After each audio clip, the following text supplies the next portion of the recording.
The New York Giants' third OTA is in the books. What did we learn? What are the takeaways? I'm going to have all that for you coming up next on the Locked On Giants podcast.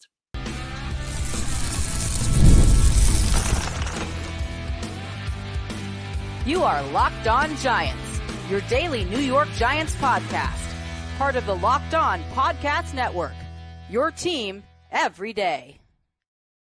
Hello, New York Giant fans, and welcome to another edition of the Locked On Giants podcast, part of the Locked On Podcast family, your team every day.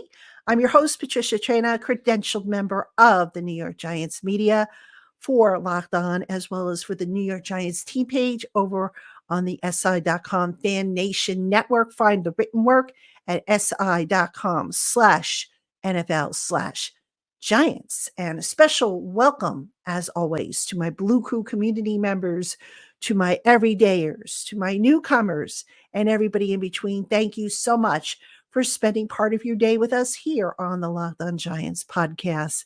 And on today's show, OTA number 3 is in the books. I was there today. I made it through despite the bad weather that started the day and some bad traffic on the turnpike, but I made it up there in time. Got a chance to speak to the defensive assistants, as well as, of course, watch practice and go through the media avails. So a lot of notes. I took a lot of notes for you, but I want to give you the key takeaways and also give you a little bit of background, a little bit of context into what we learned from OTA number 3. So it's going to cover some more changes that I think are worth talking about. We're going to talk about the quarterbacks, and then we have some other takeaways and notes that I'm going to share with you. So that is today's program. Again, welcome on into everybody. All right. I want to start off with the changes or the what we learned part, because I think this is very important. And quite honestly, I was glad to hear that this is actually taking place, because it's something I always wondered about why it didn't take place.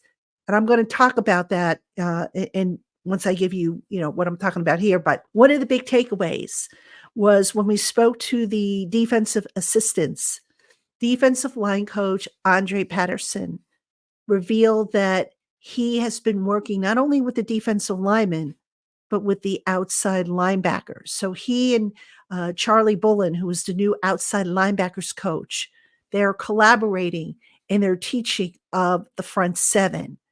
And I got to tell you, folks, when I heard that, I was like, yes, about time. All right. Now, Patterson did say that this is the first time he's doing it, being here with the Giants. But I'm going to get to that in a minute. Why is that so important? Well, Shane Bowen has said in the past that ideally he's going to look to rush the passer with the front seven. And if you're going to do that, you want the outside linebackers to work in cohesiveness with the defensive line. And it's interesting because Kayvon Thibodeau in his media session made a comment, and he said that sometimes last year, the D-line and the outside linebackers weren't on the same page. Why? Because they were coached separately. And I'll talk about why I think that was in just a minute. But anyway, Andre Patterson seemed to be very in favor of the collaborative effort, as did Charlie Bullen. Thibodeau, when he spoke about it, he was absolutely thrilled with the opportunity. I think he called Andre Patterson like the Zen master, the Yoda, I think it is. I'm sorry, I'm not familiar with Star Wars or anything like that, but bottom line is he had very high praise for working with Andre Patterson, who is, by the way, one of the better defensive line coaches in the NFL. So I got to thinking, why didn't the Giants think about doing this like the last 2 years? I don't have any proof of this. This is just my theory. But I got to wonder, first off, Wink Martindale, when he was here, he was all about the fancy blitzes, bringing in a cornerback or a safety and just trying to be really creative and cute. And, you look at the blitz rate, I think the Giants blitzed on like 54.2% of their pass rushes, and they only got home on something like 20.2. That's a big discrepancy. All right. Sometimes simple is better. All right. What's the old saying? Kiss, keep it simple, silly. Keep it simple, silly, right? Or is it stupid? I'm not sure what it is, but um, Shane Bowen is more in favor of keeping it simple. All right. Now, there will be some occasions where you'll see corner blitzes or safety blitzes, but not to the degree that we saw from Wake Martindale. So here's what I'm wondering, if the reason why the Giants didn't do this in the past, that is, have the cross coaching, if you will, of the linebackers and the defensive linemen. The outside linebackers were coached by Drew Wilkins when Martindale was the defensive coordinator. We all kind of know that Wilkins was one of Martindale's proteges, if you will. So you got to wonder if maybe, and I have no proof of this, this is just a theory that I have. You have to wonder if perhaps Wink Martindale was concerned that Andre Patterson, who is very accomplished as a defensive line coach, who has turned guys into Pro Bowlers and all pros, if maybe there was a little bit of a concern of, Andre Patterson overshadowing Drew Wilkins. Again, just a theory. I have no proof of it. It's just a theory, but I am glad to see that Patterson and Charlie Bullen are working together. And Charlie Bullen was all for it. He was very excited. Even though Charlie Bullen's been a coach for, I think, like 10 years in the NFL, he was all for it, as it should be. There should be no egos in coaching, as there should be no egos in playing. And if there are egos to where you're afraid that somebody's going to expose you, then what are we doing here? You got to reevaluate what's going on. All right. Now, there's another instance of this taking place on the offensive side of the ball, which I don't know if it took place last year. I would hope it did, but we didn't talk to the offensive assistants in this particular session. We get them next Thursday when we get access to OTA number 6. But the other thing was offensive line coach Carmen Brasillo was seen working with the running backs on picking up the blitz. All right. What a novelty, right? These guys got to block like the offensive linemen. So, hey, why not get them involved and teach them some of the techniques you're teaching the offensive linemen, right? Makes sense, doesn't it? I think it does. So you see a lot more cross coaching, collaborative coaching, if you will. And I think it's a good thing, and the next thing I want to see is, the tight ends. Now, today, Daniel Bellinger was not there. I did not see, obviously, Darren Waller was not there. Tyree Jackson left the practice early with the trainer. So really it was Theo Johnson, but I'd like to see if maybe the tight ends are going to, get involved with Carmen Brasillo and how they're blocking and being coached up. Dable had mentioned, head coach Brian Dable had mentioned stuff about, that they were doing different things with the offensive linemen. Didn't go into detail, but we'll see if we can't find what those are next week. So would it make sense just to cross-train everybody? I think it does. So bravo to the coaching staff for finally going down that path. I think it is long overdue. I don't know, like I said, if it was all done last year or the year before. I know on defense it wasn't, because Andre Patterson confirmed that. But it's being done now, and hopefully the results will be there. We won't be able to tell until the pads go on and the games start. But it does look promising, folks. So no problem with that. Now, while we're also on the subject of coaching, if you tuned in yesterday, one of the things I mentioned that I wanted to see in today's OTA was who was going to call the plays. Well, folks, it was Brian Dable. Brian Dable was walking around with the walkie-talkie and the play sheet, and he was calling the plays into the quarterbacks, Drew Lock and Tommy DeVito, who took, the bulk of the snaps in the team part, that is. So here's another, observation. I don't know what it means, but I kind of liked it when I saw it. And watching Brian Dable during the 11 on 11s, he was more, shall we say, laid back than what I can remember seeing him in previous years.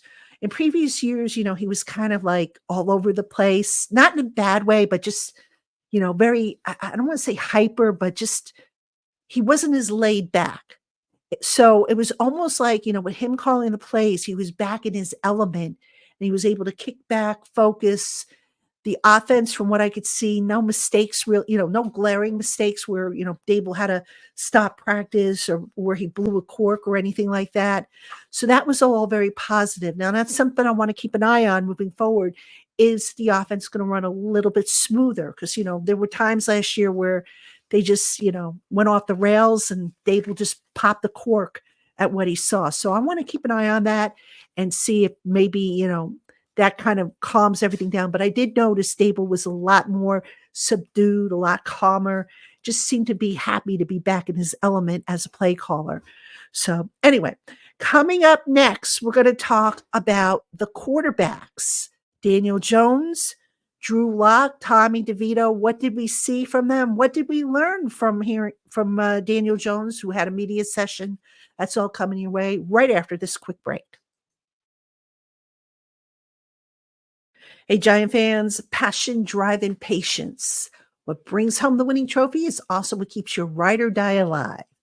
eBay Motors has everything you need to maintain your vehicle and level it up to peak performance.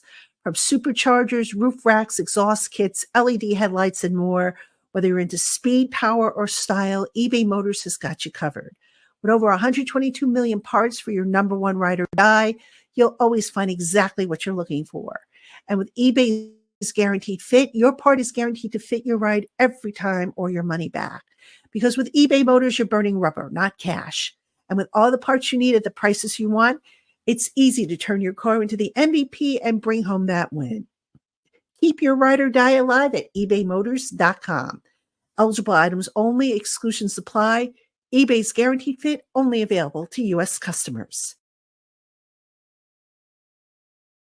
All right, everybody, welcome back to Locked On Giants. I'm your host, Patricia Traina, and we're sending you off into the Memorial Day weekend with a wrap-up of OTA number 3. Lots to cover. Just it's a padless practice, no contact. So, you can't really draw conclusions. It's not the type of practice where guys are going to win jobs or lose jobs, but you can still take notes and see, how the lineups are, who's playing where, who looks, from the rehabbing guys, who's where in their rehab and all that good stuff. And speaking of rehab, let's talk about the quarterbacks. All right. Daniel Jones, Tommy DeVito, and Drew Lock. So we're going to start off with Daniel Jones. Daniel Jones was cleared to do 7-on-7 individuals and also work against air. So basically, when they're working against air, it's all 11 guys, but they're not working against a defense. They're just kind of going through the motions. Everybody's kind of literally walking through the formations, and the quarterback's going back and kind of like softly, like making the throwing motion without throwing. Brian Dable mentioned that the concern with Daniel Jones right now, why they're kind of holding him out of 11-on-11, is you tend to have a lot of bodies with 11-on-11, and there's always that small chance that somebody might fall and roll into, a quarterback who is coming back from an ACL. So they're just being cautious with him. Daniel Jones did go out onto the field while the team was doing the 11-on-11s, and he did some running on the wet grass, and he was, then he came back in. I think he also did some throwing, if I'm not mistaken. There was a receiver out there with him as well. So he was able to do a little bit of throwing out there as well. But Daniel Jones moving around, they're not moving full speed per se, but from what I could see, seems to be moving around fine.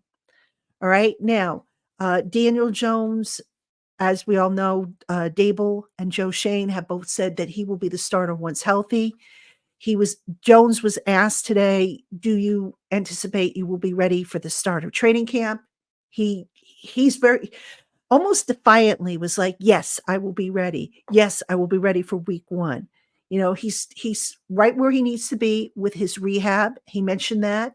And just very steely resolve with Daniel Jones. He's very you listen to him and you think, wow, he's kind of vanilla, kind of boring, but there's this fire in his eye that just, you could kind of tell he's sick of the questions of, are you going to be ready? He's also sick of the questions of, so Daniel, how are you feeling when the Giants were entertaining the thought of possibly trading up to get Drake May? Or how are you feeling when, the Giants did all this work on quarterbacks? I mean, guys, what did people expect him to say? Do they really expect him to say, God, I think that stunk? Or how dare the Giants do that? Come on, man. I don't understand. I mean, I know the questions have to be asked, but what were people really expecting him to say? To Daniel's credit, he handled the questions, like they were nothing. He's like, I'm focused on my rehab and helping this team win. Plain and simple. But you look at Daniel when he's talking, and I'm not kidding, folks. You can kind of see the fire burning in his eyes, like, I'm going to show them and I'm going to show them good. So let's hope that's the case, because look, as much as I still remain concerned about the quarterback position, Daniel Jones is on the roster. He's going to be the guy. We either get behind him or we get a new team. It's that simple. I'm not getting a new team. So, you know what? I'll be objective with him, in my reporting of him, like I've always tried to be, and just hope for the best, because if they win, my job is easier. All right, now talking about the other quarterbacks, Drew Lock, not very effective today. Drew Lock was inconsistent, kind of all over the place. He started off practice with like something like 3 or 4 throws that were nowhere near the intended receiver. Still learning the offense is what Brian Dable said. Now, Drew Lock did connect with Malik Neighbors, who, by the way, I love this kid. I love how Neighbors, can separate, how smooth he is in getting in and out of his breaks, and how he just gets away from the defender and picks up the yards. But Drew Lock hit Malik Neighbors on a gorgeous pass, a deep pass, in which Neighbors split the coverage between safety Jason Pinnock and cornerback Cordell Flott. And it was one of the highlights of the practice. So Drew Lock, yeah, if you were to say right now and make decisions, okay, who's quarterback 1, who's quarterback 2, who's quarterback 3, you know what? Tommy DeVito looked a lot better than Drew Lock today.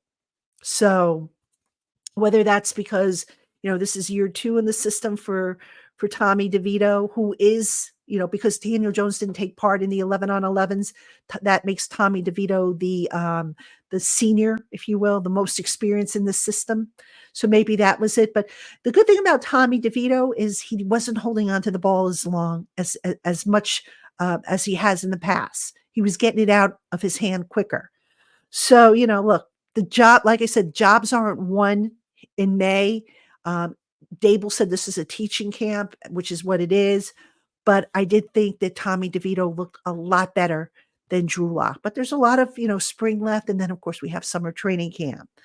So we'll see how the quarterback situation plays out. So, all right, coming up next, folks, I have for you some additional takeaways, including offensive line, cornerback, and then a few other little observations. Injuries. There were a couple of things that I noticed watching some of the injured guys work. So I'm going to tell you all that stuff right after this. Hey, Giant fans. So let me tell you about Yahoo Finance, our sponsor today. If you have trouble keeping up with multiple investment and retirement accounts, you need to check out Yahoo Finance.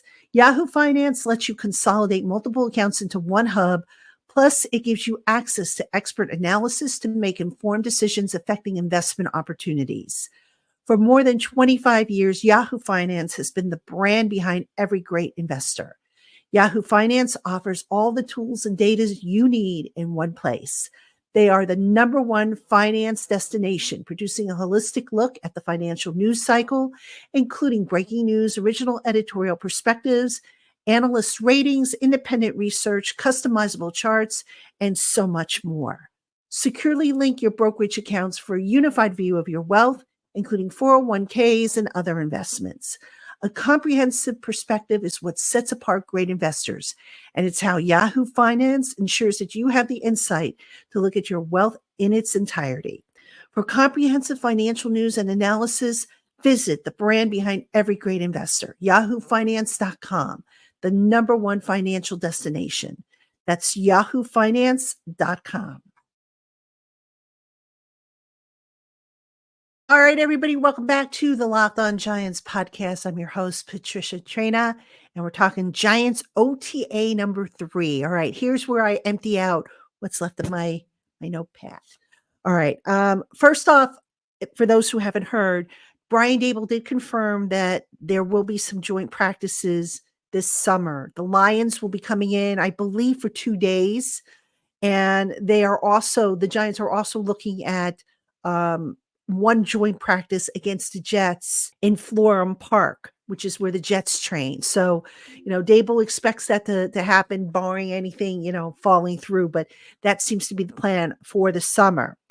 All right, let's talk about some other takeaways from the OTA number 3.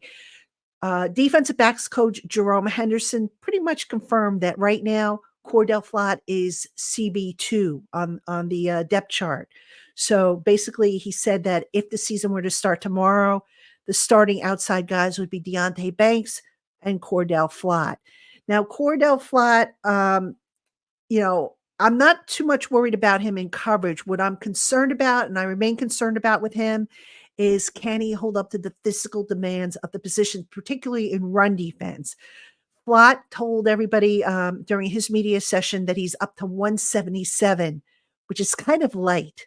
All right. He said his goal is to get to 180 because he doesn't want to get too much heavier than that, lest that affect his speed. But I'll tell you what, you look at him and he's so thin and you hope that he can hold up. So he's doing, he told us he was doing all these things to take care of his body and make sure that he recovers and can withstand the demands of the season. But, seeing's believing. And I hope he makes it. I really do, because I remain concerned about that cornerback position and the depth that they have at the outside spot. Okay. Graham Gano was out on the field today kicking. Gano had the season-ending surgery to his left knee. I was watching him kick. He was kicking field goals. And I couldn't tell if he was making it because the goalposts were behind us where we were standing. There was like a tent blocking us, so we couldn't really see if he was making them. But what I was watching is I was watching Gano kick. And I'd have to go back and look at film of him before his surgery, before his knee injury. But I could have sworn that he wasn't really bending that left knee as much as I seem to remember him doing prior to the knee injury. So it could just be, some light kicking, just to get into the, the groove. And maybe, as the summer goes on and whatnot, we're going to see him more closely to where that knee is a little less stiff. But that was something I definitely took note of. Now, the thing I'm wondering here is, will the Giants be using Jude McAtamy to do the kickoffs? Because that, I think, requires a little bit more oomph. So maybe using Jude to, do the kickoffs and also do some of the longer field goals so that can really, take advantage of the healing while still also getting the work in that he needs to this summer. So that's just something to keep an eye on when we get to training camp. I saw Tyree Jackson, one of the tight ends, guy at the bottom of the depth chart, but on the 90-man roster, he left the field with a trainer. I don't know what that was about, but that was, I took note of that. Let's talk offensive line, because I know a lot of you want to know about that. So offensive line, Andrew Thomas and Evan Neal were both at practice, but they didn't take part in the 11-on-11. Neal is still, rehabbing from that ankle surgery he had. Thomas, I think they're just kind of, they know what they've gotten him, so why risk anything with him? So Thomas and Neal sat out. In their place, you had Joshua Izudu at left tackle. And at right tackle, it was a combination of Yodny Kajuste and Aaron Stinney. So that was kind of interesting that they're using or they're playing Joshua Ezeudu at left tackle. Now, I wonder if that was because Matt Nelson, who was signed to be a swing tackle, did not take part in the 11 on 11. That could very well be it.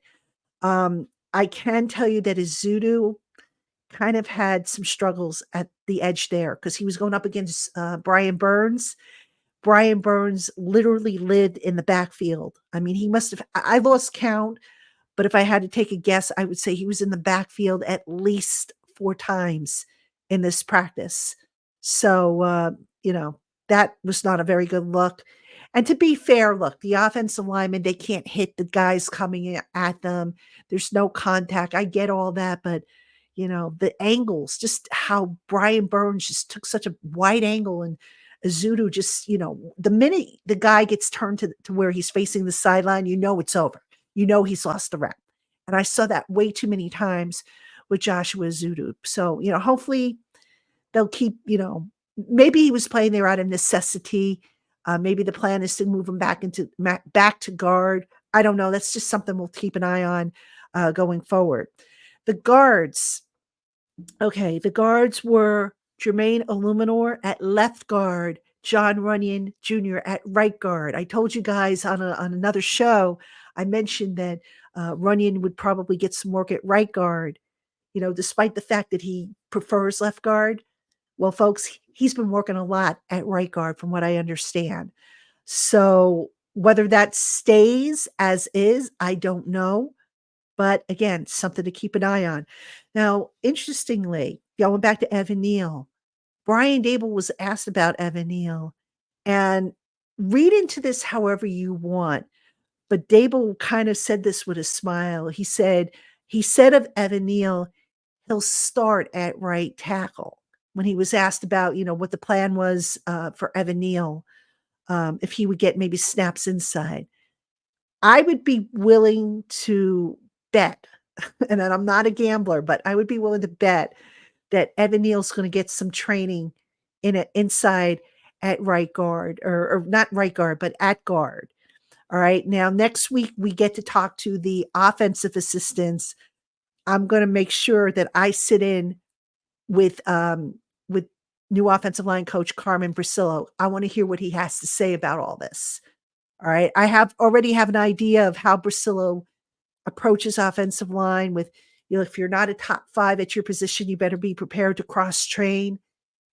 Let's see if I'm right here with this. Okay. One other guy I want to mention really quick is defensive lineman Elijah Chapman. He's the guy that was in the rookie minicamp on a tryout, and he was signed because he impressed. Now, what was kind of funny is Chapman is the smallest in terms of height-wise, the smallest of the defensive linemen. But you know what, folks? Very impressive young man. His first step was quick. His burst, his hand punches were violent. His pad level was low. I came away thinking, gosh, this guy's, like probably the second best defensive lineman behind Dexter Lawrence. That's how, good I thought he practiced. But here's, something that I'm also wondering. I believe Chapman had fullback snaps in college at some point. And just watching him with that quick first step and, especially when they had the drill where they were holding the bag and then, as soon as the ball was snapped, it was like take off and boom, hit the bag. I wonder if maybe fullback isn't in Chapman's future. Giants haven't really had a fullback, but yet Brian Dable had a fullback when he was with Buffalo. So you wonder if maybe that might be in his future. Let's see. What else do I have for you? Eric Gray, believe it or not, was running with the first team snaps at running back. It wasn't Devin Singletary. And Devin did practice, but Eric Gray was getting first crack at that. But again, it was a rotation. That's what we can expect from the Giants, is that rotation. So the other thing I'll mention just real quick is punt return. The Giants, they do this all the time. They have like 3 or 4 guys who take different turns fielding punts. So you had Gunnar Olszewski obviously doing it. Wandale Robinson was doing it. And then I'm trying to remember who the other guy was. I didn't write down who the other guys. There was like 3 or 4 guys, but we were kind of joking. I was standing next to Ed Valentine of Big Blue View, and and he's like, "Well, it looks like Wandale has taken over Sterling Shepard's role of just field and punch just for the heck of it." So that's important to note, folks, because on a future on an upcoming show, I'm going to talk about the depth chart and how special teams is going to kind of play into it. And right now, with receivers, you have literally like 4 guys who are probably not going to play special teams at that position. So how does that kind of shape up? So that's something for another show, but that's why I bring it up on this one. All right. That, folks, is all that I have for you. I also have more, some other little crumbs if you're interested over on the Giants team page on SI. Find that at si.com/NFL/Giants. So otherwise, that's going to do it for us here on the Locked On Giants podcast. Thank you so much for spending part of your day with us. Hope you enjoyed the show. Hope you have a great long weekend that's filled with a lot of good weather wherever you are. And we here at the Locked On Giants podcast will see you next week.